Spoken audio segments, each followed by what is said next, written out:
Ош шаардык клиникалык ооруканасы 950 бейтапка ылайыкташкан, жылына 40 миңден ашуун бейтап кайрылат. Бейтаптар үчүн шарт түзүү максатында жанына дагы 2 кошумча имараттын курулушу жүрүп жатат. Анын бирөөсүнүн курулушу 90-95% аяктап калды. Жакынкы күндөрү пайдаланууга берилет. 30 керебетке ылайыкташкан корпуста медицина кызматкерлердин иштөөсүнө жана бейтаптарды кабыл алуу үчүн баардык шарттар түзүлөт. Аталган курулуштар аягына чыгып, корпустар пайдаланууга берилгенден кийин оорукананын дарт аныктоочу бөлүмдөрүнүн баары бир жерде жайгашат. Азыр көрүп жатасыздар, биринчи учурда инсульт, инфаркт аябай көп кездешүүдө. Ошонун алдын алуу үчүн ангиография аппараты бизге аябай зарыл. Областной больницада дагы бар. Билесиздер, еще биздин Ош шаардык клиникалык ооруканасы дагы аябай керек. Биринчи инфаркт менен или инсульт менен келгенде сразу ангиографияга ушул жерден больницадан келгенде эле сразу тартылып, диагноз коюлуп, операция жасалат. Келечекте да пландап атабыз, ошо жүрөк кан тамыры ооруган, инфаркт болгонбу, ошолорго да операция кылууну да пландап жатабыз. Азыркы убакта кардиологдорду, хирургдарды ошол тарапка багыттап, ошол тарап боюнча окутууга аракет кылып жатабыз. Аталган кошумча имарат пайдаланууга берилгенден кийин жаңы медициналык жабдуулар менен жабдылат. Ал үчүн Кытайдан грант түрүндө $5 миллион заманбап техника алынган. Негизден айтканда, мына биз 2019 жылдан бери күткөн $5 миллион Кытай эл республикасынан $5 миллион гранттын негизинде алынуучу 14 позициядагы аппараттардын азыр келиши күтүлүүдө. Ошонун натыйжасында биз мына Кытай жактын негизги талаптардын бирөөсү бул ушул медициналык жабдыктарга жаңы имарат куруу болуп эсептелинген.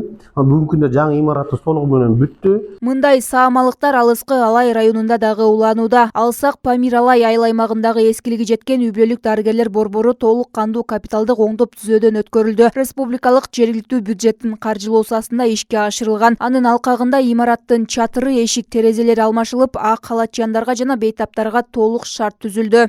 Бизде дары-дармектер кеңири, оорулар мурун деле жакшы эле, бирок жакшы шарты жок эле. Аристон, ысык суу, ичинде дааратканалары ичине коюлуп, бардыгы жакшы болду, шарт аябай жакшы болду.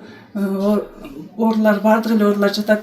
Детский терапия оорулардын бардыгын дарылайбыз.